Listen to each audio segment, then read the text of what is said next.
We That's took crazy. tests that were proctored by advisors in the hotel. We had a game the next day. Yeah, that's We were wild. taking tests, which is crazy to think about.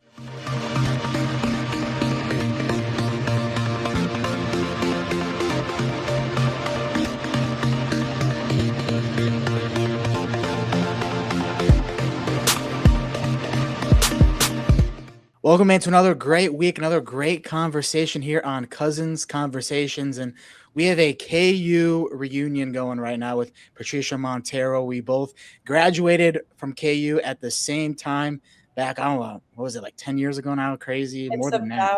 It So feels 10 years. It feels yeah, like yeah. So I don't even know. I'm not counting the years, but a it's different been life. it's been a while. So for first, let's just catch up, and I want to see how you're doing and how life is right now. First of all, thank you for having me. I was just talking to him about the fact that I haven't done this in a long time, so I'm a little nervous, but I'm super excited. So thank you for having me. Of Um, course. about life has taken a turn. We kind of talked about it getting like full circle moment right now that I just got back to being involved in volleyball. But I'm back in Puerto Rico. I've been back since 2021. Worked with my dad for 2 years and then went to law school. And then after law school, moved cities, 180 turn. So now I'm back to volleyball. Life is good. That's good. You're back to volleyball, the sport you love and played in college. How I got to know you a little bit from those great teams back in the day. But we'll get to a little bit of that later. But let's first just get into how volleyball kind of came back in your life, and you're starting up this Legacy Volleyball Academy. Well, it's kind of life has like taken me that way. When I got back from KU, I actually coached club for 2 years before going to law school. So I was kind of involved. It was kind of just, it's what you do. You want to give back, so you get involved with like, I had a 15-year-old team, a 15 under, and then a 10U team. And then I got into law school. It takes up a lot of your time. So I kind of just, deviated from the volleyball route, and I was actually not involved at all. Like at all. It wasn't in my mind. I was focused, in books, studying, working at a law firm. So I was doing that. And then once I got out and graduated, I actually got married to a volleyball player. And we moved to a city where we started doing clinics. We had the time, and there was a chance. There was no one else doing it. So we just kind of just started doing it together, and it kind of just evolved. Like the same people from the clinics were asking if we were going to do a club eventually, and it got not pushed that way, but life kind of took us that way, and we just listened. I believe in God, so I believe God was speaking to us, like by other people's voices or through Mm-hmm. other people. So we kind of just opened the door to it, and it's been, amazing. We've gotten a lot of support this first week, so we're super excited. And that was just kind of how it started. That's awesome. Strong in your faith, belief in God. That those are important things. And so to start this academy, what is the sport in Puerto Rico of volleyball? Like, how popular is it? And then what are you hoping to build or get from this or help people from this by creating this? I don't know how much people know about Puerto Rico, like your audience, but volleyball for especially females is really, really big here. It's kind of like baseball and basketball for men's sports. They do volleyball and they do deserve more recognition, I must say that. But volleyball for girls is kind of just like the it sport. So it was popular then, and now it's just gotten bigger. Like the media, like social media, we have streaming of youth sports now that we didn't have before. So it's gotten really big. The club scene here is huge. There's a bunch of tournaments. So that is kind of the culture. We named the academy Legacy because we would want to make it different, because the culture right now is more play, less training. So we would want to focus more on like athlete development, physical strength training, the fundamentals of volleyball before we actually take them to competition. So that's kind of where we're at. What is Coach Patricia like versus player? What are some of the differences? Let's see. I would say Coach Patricia, I've been told I am fun but strict. Like I don't mind, players having fun or joking around. as long as whenever they're in the court, they're locked in, they're focused. And I'm really, really big on communication. And that doesn't happen on the court if you're not locked in. So I would say I'm a little more strict, and I do things and say things my coaches used to say to me and I didn't understand at the time. I'm just kind of just like, oh my gosh, they're like beating on, and I'm the same way now. I'm the same way now. So I would say I'm more mature as a coach than I ever was as a player. Coaching doesn't always translate too from being a player. So how did that transition go for you, and how did playing the game help you coach? Well, I say this all the time, not because you played the sport you're actually meant to be a coach, Yeah. or you're good at being a coach. I think the best coaches are the ones that are not putting on the player their frustrations or how they would play the sport. So I'm really big on just, practicing them fundamentals and letting them play, not because I would have done it differently, then I put that frustration on them because they have a different style of play. So I think the best coaches are the ones that accept the fact that they're meant to be in the sideline as a facilitator for the team and for the players to do their own game, and to motivate them to keep going even though it's a error sport. Mistakes are going to happen. That doesn't mean that I'm going to be in the sideline like, oh. So I am trying to be that type of coach. Hopefully, as time passes, I get even better and better and better. So yeah. When you were in college, did you think you were going to be a coach, or how did you view kind of your post volleyball career, what you were going to do? So I don't know if the people that were, at KU at the time remember, but after my last surgery, I was kind of invited back to do my master's, but then be a student assistant coach. So I was in staff meetings with amazing people. Like we had Coach B, we had Caitlin, Billy, Ebel were there. So I was in those meetings and I was just amazed by the work that's behind it. Like they're not just talking about strategy for the game, they're talking about us, like the at the time us, but the players as people, kind of like where everyone's at. How is I'm gonna say my name. How's Pat feeling? How's school going? Have you guys seen her? Is she good? Her spirits? How have you guys perceived her in practice? And they went through each player to see how they were. So when I was in those staff meetings, I was kind of just, oh my gosh, this is like not just volleyball. So this is like actually personal development, like we're creating good people here. So that's when I was just kind of mentally saying, like, this is something that I would like to do, like through sports, kind of just like have something to give people, especially girls, young girls. So yeah. And that's the off the court thing that I don't think a lot of people realize is kind of like that mental side, that personal side, the non-athlete side. So kind of seeing that perspective now and kind of what you went through, how did you like battle through those things and get through those things? Because you had some pretty serious injuries as well that you had to get through. Yeah, and now that we say, I was thinking about, oh my gosh, like in this interview, who are the people that I would want to mention were part of the trajectory and my experiences at KU, and I would have to say the mental and just like me being okay with everything that was happening. I would have to mention Scott Ward, Scooter. He passed away. I don't have the date right now, but it was this past year. Mm-hmm. And he was a big part of me, I would say, surviving, being extreme, but me getting through the injuries and me being who I am today, like getting those experiences, and through the program and through talking to him, being able to form my story, through volleyball and through what I was going on. He gave all the perspective, and that's the type of coach or person that I want to be for the players that I coach. First person from Puerto Rico on the podcast, so that's awesome, making history here. Yeah. Yeah. Going from Puerto Rico though to Kansas, like what was the shock for you, and how did you adapt to that? It was hard at the beginning, and if you ever have Ashley Smith on your podcast, Okay. she'll tell you I don't speak any English. We were Oh roommates. wow. Okay.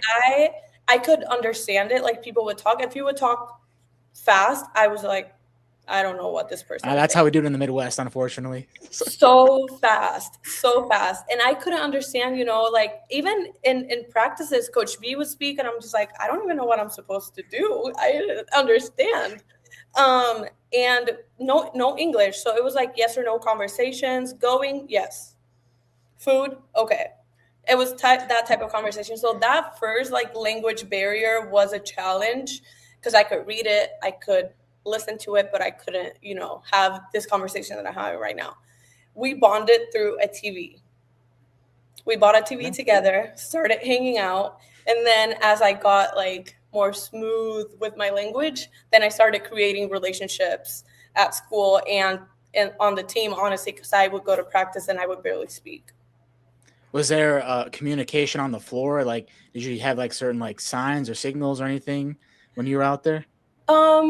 There's like signs that the setter have for the hitters, and those are unspoken, thank God. So for what I needed to do in the court, I was clear on that. It was whenever there was like explanations and like timeouts and stuff that someone would need to like speak slower to me and been like, okay, this is what's going on. Um, but as for signs, like you say mine when you're gonna hit the ball. I actually used to think in Spanish, so I used to yell "yo," like mine. This is my ball, so "yo," and sometimes it would come out, and then as time passed, it kind of just got better. I started actually thinking more in English, reacting in English, so it got better. So we didn't need any signs. Are you teaching any of the other players Spanish, or what are the interactions? No No. Spanish. I I had a whole project in the dorm. I had little sticky notes with every word in Spanish, just like cabinet in Spanish, light in Spanish. I don't think they know any of it. Dang, No Spanish. dang. How were those times though? Because the program was at its best then. I remember like Final Four run. You have great pros who are still playing, like Kelsey and Nisei, who I think is back there now coaching this year. She's I back saw. in KU coaching, which Yeah, is yeah, she just retired actually, so she was playing yeah. pro till just last year. So yeah, how do you look back at those times? How do you remember those days? I think we were living our best lives or the best part of our lives without even knowing it. Like right now, you go on social media and everyone's talking about 2016 or 2017. Yeah. They were the best years. I mean, and as far as the program, when I signed, like committed to KU, I think KU was they had just gone to the Sweet 16, Mm-hmm. and in the ranking, I don't know, they were top 25, but they were not fourth in the country. So after our first year, we were fourth, ranked fourth, which was mind blowing to honestly all of us. But it was an amazing time. We for sure did not take it for granted. Like we were grounded in the fact that we needed to keep working, we needed to get better, and we were super close. So they were amazing times. Do you still keep in touch with a lot of the girls? You were mentioning Ashley, your roommate. So Yeah, she is. She's been my best friend since 2015. So we're going on 10 plus years. We're getting older. But yeah, we do all follow each other on social media. There is a group chat for all former KU volleyball players. So even players that went before me are part of this group chat. Every time there's some event at KU, everything's through there, which is super amazing that they did that. And honestly, it's a group chat where they not just talk about KU volleyball. Like if someone needs anything and someone's going through that, they would put it in the group chat. So it's amazing that something that happened 10 years ago still gives you a community of people that you didn't even know at the time. And we have that connection through, social media because that's, everyone's living in different cities, different parts of the country. So we're able to do that. And I'm super grateful. yeah, that's awesome. I love to hear that. And you went through a lot of schooling as well. You mentioned your master's, and you went to law school now as well. So like when you were a student there, you're going through the injuries, but you're also having the time of your life with the team being so successful. So what's that balance for people that don't know? Like really like the student athlete life, because it's a little different nowadays with NIL and people going to different schools every year. But the fact that back then you're staying committed to a program, but you're also going through adversity and school and playing and traveling and all that. So for people that don't know, what is that balance, and how do you find it? I don't know if you find it more than it's good that, I mean, at KU we had a program that provided the resources for you to be able to handle it all. So I don't know if I any of us would have been able to do all of that, to do, the school, the studies, the playing, training, injuries, because I went through injuries, but so did other people. But they give you the resources. We have the tutor, there was a tutoring section. Our advisors were always on it. We were in constant communication with our professors. We just get a lot of support, which I believe it's still the same, because Coach B built, a culture where, yeah, we're going to play, but school comes first. And I believe KU volleyball has always had, good GPAs because of it, because it's always been, you're not just a volleyball player. This is important as well. So we, at least me, we had great advisors. We had Cody, we had Vincent, and Scooter. All three advisors were always with us. So I don't know if there's a balance, but definitely life is so structured that you kind of just check the boxes, and they help you check the boxes. So I don't know if I didn't have a program like KU volleyball, I would have been able to do it. I couldn't say, but at this time in my life, I'm just grateful that I did. You were talking about all the support and everything that you got. Do you have like a view, or how do you see like college sports now? Like if you were in college sports now with how NIL is and everything, would you see it any differently, or how do you view kind of the current state of where college athletics are? I wouldn't say I don't want to be controversial, Yeah, yeah. but the whole NIL thing, it gives you like a full-time job after Yeah. the job. Like, you want to be on social media, you want to be liked, you have all these sponsors reaching out to you, giving you, honestly, work aside from school, aside from volleyball. I think it can be a distraction, to be honest.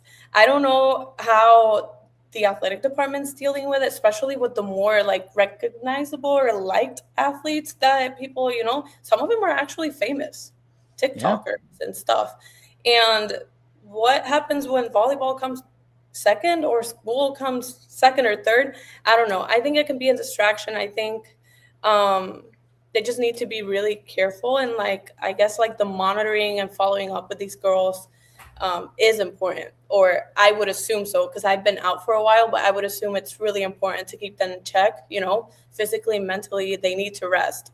They need to be out of social media at some point in the day for them to be okay, because social media, it's hard out there.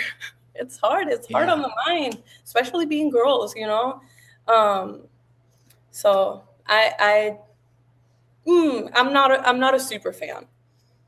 Yeah, it's tough because especially like I remember like it was awesome just having the 4 year experience of a university, and then a lot of players kind of like pros now, they're kind of just jumping from school to school. So it's interesting time in sports. But with you've been a success story, past your playing career, and you went to law school as well. So what went into law school, and keeping pursuing more schooling for you?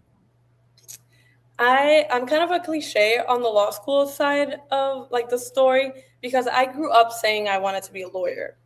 So I got to KU. I remember sitting with Scooter and telling him, I want to be a lawyer. I want to be a sports lawyer. Um, and I got into sport management with a minor in business, because the plan was to eventually go to law school. Um, I kind of mentally deviated from that plan when I got to Puerto Rico, because I started working. We had, a family situation. My dad has his family owned business. So I kind of just got to help the family with that. Kind of stopped thinking about it until it got in my mind, and it was just there. My dog's barking. I'm so sorry. It's all good. And it was just in my mind, and I couldn't shake it. I was thinking about it for like a month, and I'm like, you know what? It's in my mind because it's always been there. It's always been there. I have to do it now. talked with my dad, and then next semester I was already enrolled. Wow. So knowing that this discipline and the routines that you're getting in from being a college athlete, how much that help you with like the discipline and everything of the loss of going to law school? I mean, law school is, I wouldn't say the material, I wouldn't say it's difficult. Some things are hard to understand, but not all of it. Some of it just, it's part of life and you get it. But the amount of information that you have to read, it's it's insane. I couldn't even tell you the hours spent reading. Dense reads. Some you had to read once or twice, maybe three times to like actually get it and be able to talk about it. So it would be hours on end reading and taking notes and, getting ready for class. Because classes in law school are a little different. You would have to be ready to speak about it, not just like have an idea. You have to be ready to answer questions and explain what the reading was about. So I think volleyball helped, and just like obviously like having the mental focus of like getting stuff done, but also like we used to be able to do homework and study on the road on the way to, we only used to travel through planes to West Virginia, but we went to Oklahoma in buses. We went, I think Texas was also planes, but some trips were 5-6 hours. So we used to do homework during those trips. So I think that helped me kind of just being able to do homework in any circumstance, be able to lock in and read and get it done in like the most insane scenarios. And law school was kind of just that. You would have to read wherever you're at so you can get it done. So I think it helped me in the discipline and yeah, that sense of, it doesn't matter where I'm at, it needs to get done. Yeah, I remember the Final Four was like during finals, wasn't it? We Right, took right? Yeah, tests. We that's took crazy. tests that were proctored by advisors in the hotel. We had a game the next day. Yeah, that's We were why. taking tests, which is crazy to think about. But obviously, like the professors being okay, like trusting that, like our advisors were going to do it correctly. Just the trust that they had on them was amazing. And also, like, honestly, kudos to us. We were studying on the road. We took tests for hard classes at the hotel. We were obviously thinking about other things, but but yeah, we all got it done. We That was the mentality. It's kind of just, this is what we chose. We're enjoying it. We get all the perks from it, all the support. We need to get it done. It's like our job right now. Any fun stories that you can share that you remember from like road trips or wherever? I remember from road trips, I don't know why. I feel like I was always sleeping. I mean, when I wasn't studying, I was sleeping. And no one's messing with you, right, while you're sleeping, or No, we were pretty good at that. But I do remember just different trips where if someone started like singing a song, then another person started like singing over it. And then next thing you know, everyone's like jamming and like jumping. And you're just kind of like, are we in a movie? Is this like a Pitch Perfect movie going on right now? Like, why is everyone just like jamming? We were just honestly also fun. And obviously like we did have some fun. There was a lot of nightlife at KU. Like it's a campus where everyone knows each other. There's good spots, obviously the houses that are nearby. So we just had a bunch of stories. So I just remember everyone being involved in conversation, everyone laughing at the stories that we had, everyone just like being good friends is what I remember from my times at KU. you guys were a fun team to watch and like had awesome energy and everybody was always excited and hype. And I feel like that's just like volleyball in general. Like when I'm watching, especially girls play the sport, like everyone's smiling, they're always in a good mood. So how is like volleyball just a good sport to be like a good vibe type sport? I just think you need the person next to you. You can't play volleyball alone. And like, it doesn't matter if you're doing good, if the person next to you is not doing good, the dance isn't dancing. So I think we all, when we're playing volleyball, we obviously want to play good ourselves, but we are also worried about the person next to us being good, that it just builds a bond. And like we learn how to like know if someone, like either facial expressions, you kind of just learn how to recognize when the person next to you is having an okay day or not. And obviously like there's always a joker, so it's just a good sport to get to know someone and to learn how to support the person next to you and however they need, because maybe someone needs to be spoken to very direct and just be like, get it together, and then another player next to you is more like, what are you feeling, and just like a nicer approach. And I just remember 2015 and 2016 teams just being very in sync with that, which I feel like is super important and rare in teams. So I think that's part of like the success of KU volleyball during that time.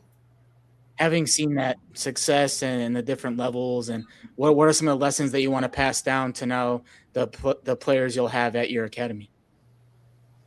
When it comes to volleyball, I think I need to I can't emphasize this enough. It's a sport where you depend on the person next to you and you need to communicate constantly. There is no reason why you should be playing volleyball silent. Everyone has a job, everyone has something to say at any time.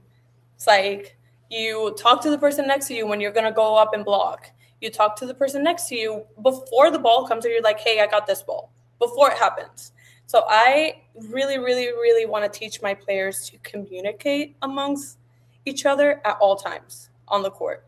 And as people, I really, really would like to emphasize the fact that they are more than volleyball, because this is temporary. I was forced to retire by life at 21, which is really, really young. And some people played 10 years after we graduated, but they're just now, starting to retire. And it just shows that this is temporary. Everything's temporary. So it's important that they don't link their identity to the sport. This is just something that they do, not who they are, and just preparing them mentally to what's next, for them to have build their responsibility, their discipline, their resilience for what comes next. I don't really care about the trophies. I don't really care about recognition. I just want them to be good people and to leave the academy better than how they came in. And you're one of those great stories behind all that, coming out on the other side and doing what you're doing now. So where can people who are watching this interview, since you said it's very new, where can they go find things on the academy and find you on social medias out there? So we just did a Facebook page and an Instagram for the academy. It's Legacy Volleyball Academy on both platforms. And then my personal account is Pat Montero _. I don't really use Facebook, so I wouldn't say go find me there, but I'm going to be active on the academy's page.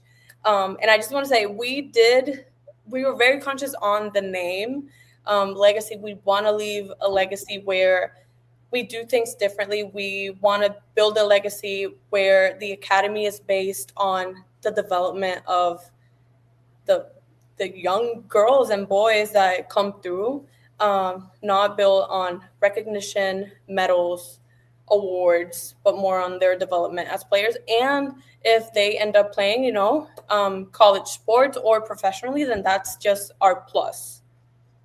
Go follow the Legacy Volleyball Academy on Facebook, Instagram, and Patricia's Instagram as well. She's very active on there. Good follow. Happy that she's done this and created this for everybody out there in Puerto Rico. And also, if you're getting to this part of the conversation, you enjoyed it as well, make sure you hit that subscribe button for more weekly conversations like this. Great guests like Patricia every week, so make sure you go do that. And I appreciate this reunion that we had here, Patricia. So rock chalk it up. Yeah, there we go. Rock chalk. Thank you so much. Yeah. Have a great day, everybody out there, and a great week.